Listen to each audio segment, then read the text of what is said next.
to an all-new Downright Sports. I am your host, the Notorious Sports Critic, Brent Reid, back with an all-new episode here on DJ Chase Radio and the DJ Chase Radio app. My name, again, is Brent Reid. This is an all-new episode.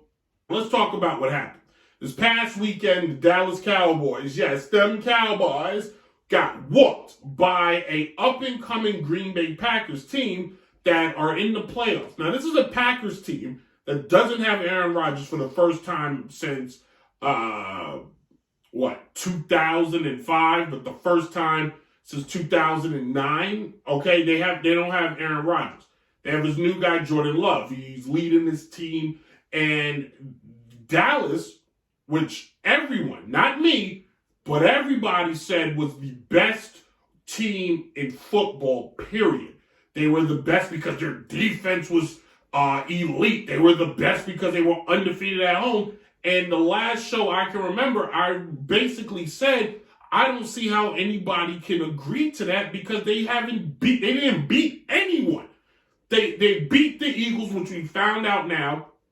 The Eagles were a complete joke, but they beat no one. They beat nobody, not a person, not a soul. Nothing. The teams that they beat were trash. And Green Bay proved that the Dallas Cowboys are purely window dressing. They're a good, they're okay regular season team, but for the most part, they are bad. B-A-D, bad.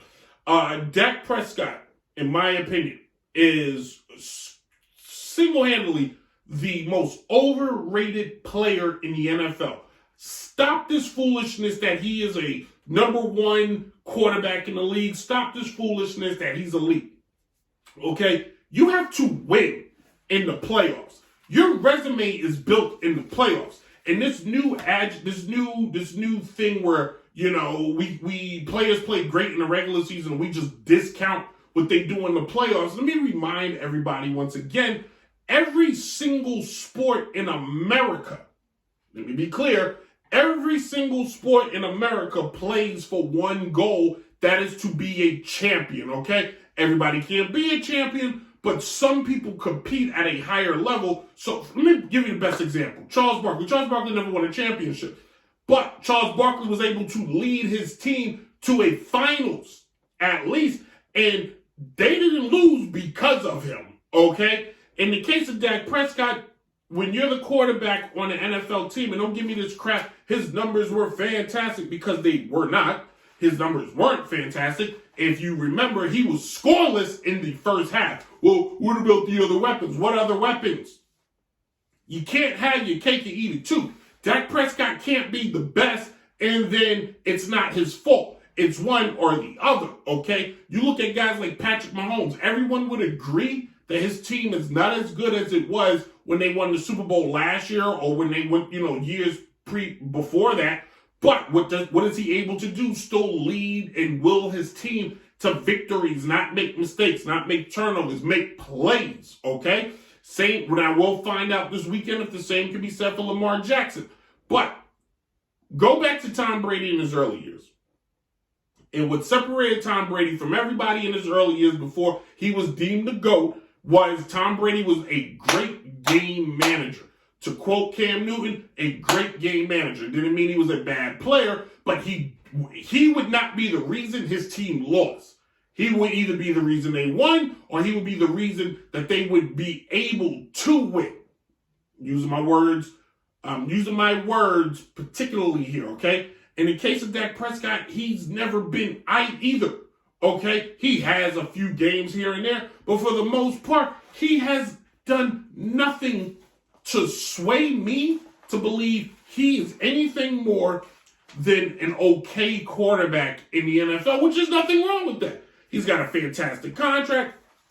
The guy's been getting paid. I got stats I'm looking for on him that I don't know where I wrote them down at. Where are those stats? I wrote down a whole thing of stats on Dak Prescott. That's a shame. I lost them. I was trying to think I fantasized some of the stuff I write down. Because I wrote down stats on Dak. I thought I did. Oh, well, it's not that important. I had a whole thing on, like, his record and the playoffs. And oh, here it goes.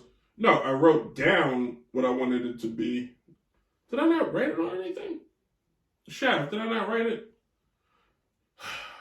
Chef. I don't know. I guess I did it. That's on me, Chef. That's on me.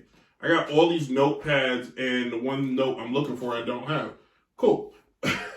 So in any case, when you think about, everybody's saying, what should the Cowboys do next? Well, they're not going to, whatever we say doesn't matter, because Jerry Jones is going to do whatever the hell he wants to do anyway, because that's just Jerry Jones. That's how he's built. He's not a rational person in the case of reality, in the sense of what to do with your football team. Jerry Jones is clearly the issue with this team.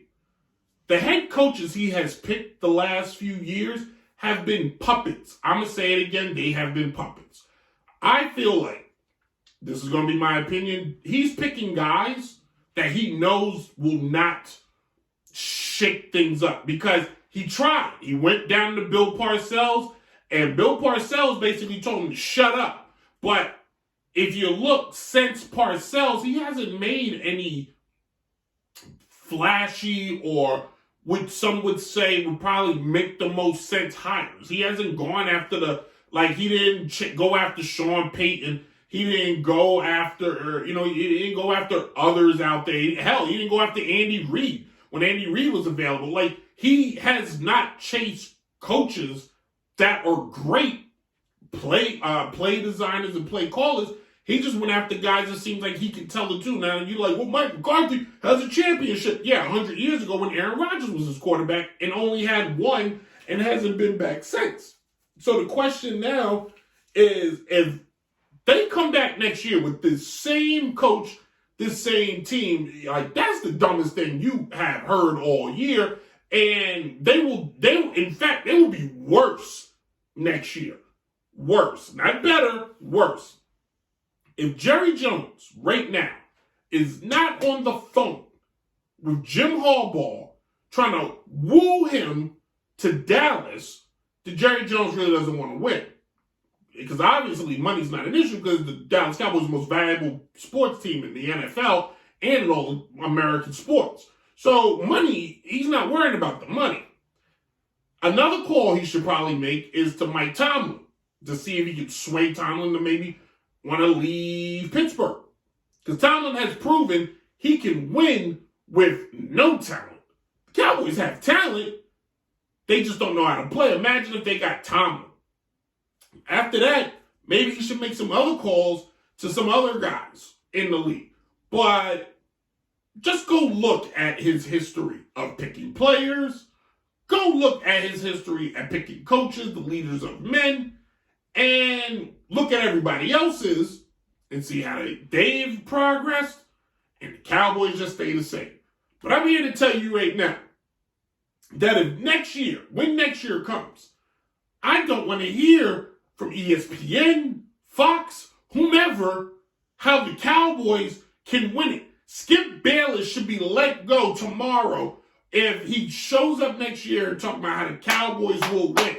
Michael Irvin, stop counting. You're not a Cowboy anymore. You're an analyst. Enough. We understand talking about the Cowboys boost ratings. Hell, I hope it helps me today. But I personally am not going to talk about them in a good way. It's going to be a bad way. If every Cowboy fan out there, Bert, wake up. Because you ain't winning the Super Bowl this year or next year, the current way things is going. I had a whole thing about Mike Tomlin. I'll make this quick. If I'm Pittsburgh, I don't know if you have a better choice, but they do need to get him a quarterback. Pittsburgh needs to find a way to trade up and try to get the number one pick. I don't know what Mike Tomlin's deal is and why he has not gone to get a better quality quarterback and then what he has, because that three-headed trash fest he has currently since Ben Roethlisberger left has been bad. Like, it's bad. Like, there's so many other quarterbacks out there I'm wondering why he's never attempted to get, but that's a different story for a different day, and we'll go there. Hey, this is Notorious Sports, everybody.